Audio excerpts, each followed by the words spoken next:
Today's story is titled, My Brother Hired a Private Investigator to Expose Me as a Failure. Instead, he found my successful life. My golden brother, Liam, hired a private investigator to expose me as a failure, but instead, he uncovered my multi-million-dollar success. I was raised in a quaint little village with my two siblings. The middle sibling is me. The fact that everyone there knows one another can be both a strength and a weakness.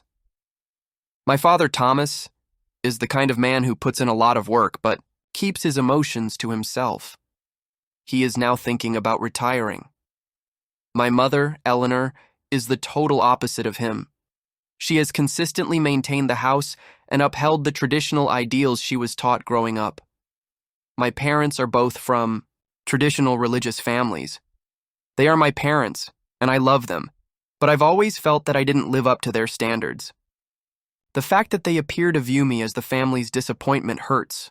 In contrast, my older brother Liam is the family's golden boy. At 40, he settled down and married a calm, reticent woman named Sophia. Their two sons, Ethan and Noah, have a strong interest in sports, particularly rough-and-tumble sports. To put it mildly, they're a pain. Liam appears to feel it is his duty to guide me in life.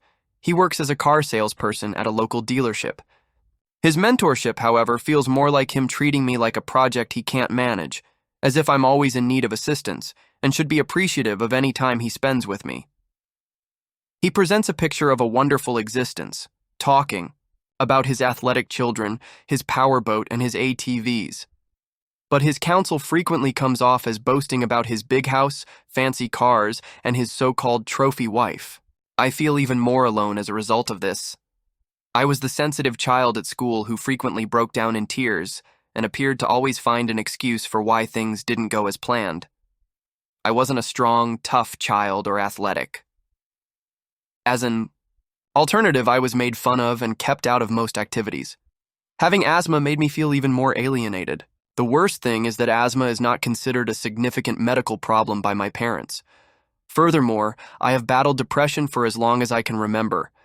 I was never the kind of child who could run down a field or throw a football straight. My parents frequently made remarks about how I wasn't as intelligent or gregarious as Liam, and frequently made comparisons between us. School was challenging. I had a poor 2.5 GPA when I graduated from high school. After saving up some cash, I enrolled in college, but I left in my second year. A family controversy resulted from that choice. In a sense, my younger sister, Emily, was the princess of the family. I don't know much about her because I left when she was a teenager. The main reason I feel this way about her is because I have seen her as an adult. She is not a horrible person and is merely a little overindulged, but maybe because it's simpler than being the target herself, she frequently treats me the same way my parents and brother do. She had a beautiful wedding, was married when she was 19, and has 3 kids now. I can best identify with her middle child, Lily. I guess I see a little of myself in her because she's also the middle child. She gets mocked a lot, and maybe because her problems are similar to mine, I feel like I know her better. After I graduated from college, I really began to embrace my shy, nerdy side. Before it closed more than 7 years ago, I worked at a comic, book, and video game store in my community, which I really enjoyed. Even though I have moved on, my parents still behave as though I work there. The best part of my position at the store was getting to know another geek with huge ambitions named Jake. We co-founded a successful IT support business together. Jake ultimately made the decision to sell our company to a bigger corporation. I was bought out with cash and stock options as part of the deal, and it worked out rather well. I started a few side projects and made a number of wise investments, several of which were quite profitable. I try not to brag, but I have more than $1 million in assets. I currently work for a brand new private startup as its CTO. Even though I'm wealthy, I live a humble life. All of the furnishings in my comfortable 2-bedroom house in a fantastic area are used, and I drive a 15-year-old Saturn. Right now, I'm not in a relationship. I have a hectic life and see my therapist, Dr. Bennett, on a regular basis. Like my melancholy and asthma, I deal with drinking, which is difficult because my parents don't take it seriously. They believe it to be wholly mental, even if it's not what other people anticipate or comprehend. I've been able to carve out a prosperous career for myself in spite of the ups and downs. My parents expect me to join them for supper every Sunday night. They live on the opposite side of the state, so the travel is not quick. It takes 90 to 120 minutes each way, which eats up over half of my weekend. They still seem to think that, as an unmarried individual and what Liam likes to refer to as a mental case, I have nothing better to do. These meals are frequently difficult. I get unsolicited advice on how to marry, establish a family, and be a proper adult for 3 hours, or I sit through lengthy conversations about Liam's most recent huge sale at the car dealership, which is the buzz of the table. Although they have never called me a mooch directly, the implication is there. If I skip one of these dinners, it is both frustrating and perplexing. I frequently question why I still go to these events when I talk to Dr. Bennett. My family has a tendency to downplay or misrepresent all of my accomplishments. People back home still think I work at the long-gone game store. Liam was seen as more mature and gregarious than I was, and he had a successful profession as a result. I was continuously made fun of for my prior retail experience. I found it challenging to communicate to my family back home the truth about my life and my achievements because of this disparity. Games and comics were sometimes written off as immature entertainment, despite my genuine expertise in technology. My attempts to discuss it were typically overshadowed. Liam would interrupt me and pretend as if I didn't know anything, even though I knew he was babbling. I typically just listened to him. I was scared to correct him, since I would have to explain my work and defend my knowledge.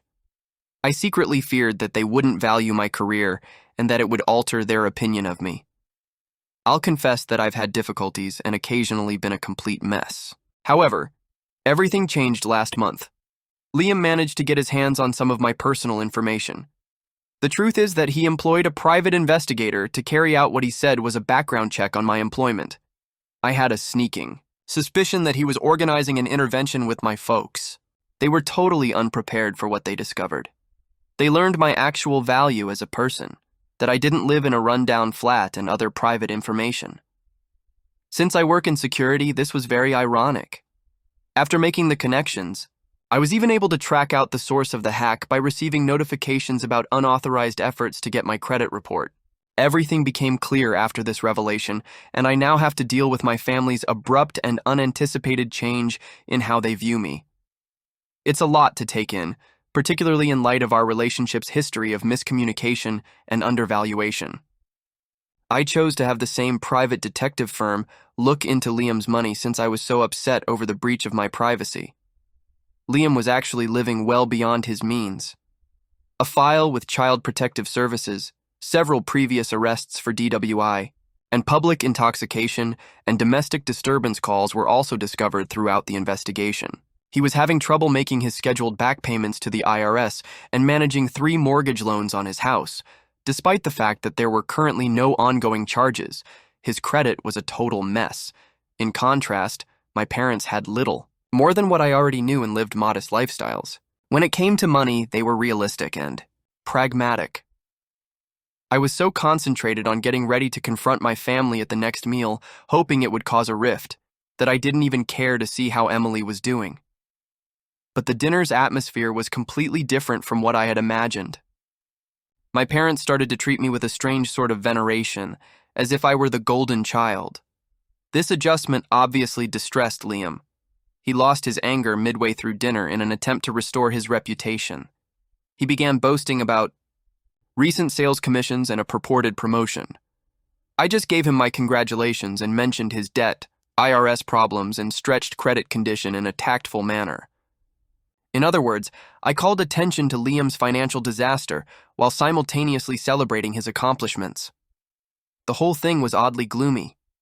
The already challenging family dynamic was made even more awkward by my parents' sudden change in behavior toward me, which appeared forced and artificial.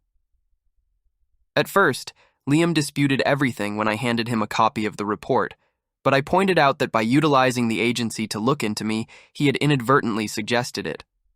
I have to say that felt good for a little while. My parents, who reprimanded him and responded with dramatic shock, were obviously aware of it as well. The whole thing became very unsettling because the report needed my social security number. It was not a pleasant revelation or the ensuing argument, as it revealed my family's avarice and cowardice. My disdain for them grew. They started accusing one another of a variety of things throughout the course of the following hour. I made every effort to keep quiet, but sometimes they became irate with me. I would either shrug or respond with a nonchalant one-word comment when that occurred. Emily's husband, Daniel, Liam's wife, Sophia, and their 5 kids looked on in shock as our family disintegrated like never before. Our meetings were typically routine and uninteresting. Emily would give updates whenever she could. Liam and Sophia would boast about their lives. My mom would strike up a conversation, and my dad would complain in response. This collapse had never occurred during one of our family dinners. It was a tumultuous meal, to say the least, as long-simmering, deeply ingrained issues exploded into the open. The customary subtle jabs about how I should look up to Liam and be a real man were replaced by astonished silence. I got into a heated disagreement with my dad, Liam, and myself. They dug up every relic of family strife from the previous 30 years and argued over who was responsible for everything. It was like watching an unruly drama play out in real time. All of my negative thoughts about my family seemed to be validated during such instances. In all honesty, I felt terrible, even though you might have expected me to feel some sort of justice or triumph. I became aware of my poor handling of the situation. Although I was well aware of these flaws, what had I meant to accomplish by making Liam's wrongdoings public?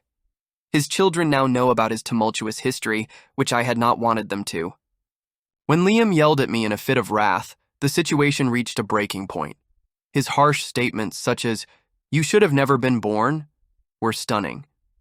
But what really stuck out was my parents' desperate attempts to calm him down, a degree of desperation I had never witnessed before. He accused me of being the cause of all the family's problems. They made an effort to intervene, but they never really admitted or accepted responsibility for the way they had treated me throughout the years. I was both very saddened and vindicated. It served as a harsh and obvious reminder of the underlying problems in our family's dynamics. My parents accused me of something else until I could take it no more. They implied that I could have helped but decided not to, claiming that I was refusing to help a sick niece or nephew. I had no knowledge of such a circumstance. No one had ever told me about this issue or reached out to me for help. I suspected they were making things up as they went along, but I didn't challenge it. "I thought you believed I was still working at the comic book shop," I reminded them instead. They never seemed to understand that the store had closed in 2011, even though I had reminded them several times. The way they had misrepresented our family history to fit their storyline appalled me. I drove home after feeling overburdened and annoyed. I'm feeling conflicted right now. Knowing that they would probably put pressure on me to repay them now that they are aware of my money makes me feel deceived. I know what's coming because I've witnessed how they treated Liam in a similar manner. However, I also recognize and appreciate the fact that my parents provided for my basic needs as a child, including clothing, food, and housing. It will be difficult to navigate this labyrinth of thankfulness, bitterness, and freshly set boundaries. I'll probably need Dr. Bennett's assistance to process this change in dynamics. It's obvious that establishing clear limits going forward will be essential. Growing up was challenging because, to be honest, I was never the favorite child in my family. Liam mistreated me, but my parents did little to stop it. Even though they never physically beat me, my parents responded as though nothing was wrong, whether he kicked, hit, or said extremely terrible things. They completely disregarded it. It is really concerning that they do not consider verbal abuse to be damaging or real. Verbal abuse is terrible in and of itself, but it is even more painful when the people who are there to protect you choose to ignore it. I've had enough of fighting this for years. Even though I am aware that they are my family, I feel the need to keep a permanent distance. Although I wish them well, I think it will be better for me to go on and begin a new chapter without them. If I discover someone amazing, like a girlfriend, and we decide to be married and have kids, what will happen then? How will I deal with these problems with my family? It may get rather complicated, so I'm attempting to figure it out. How can I introduce my new family to my family if I'm not talking to them anymore? I have a lot of questions about what lies ahead.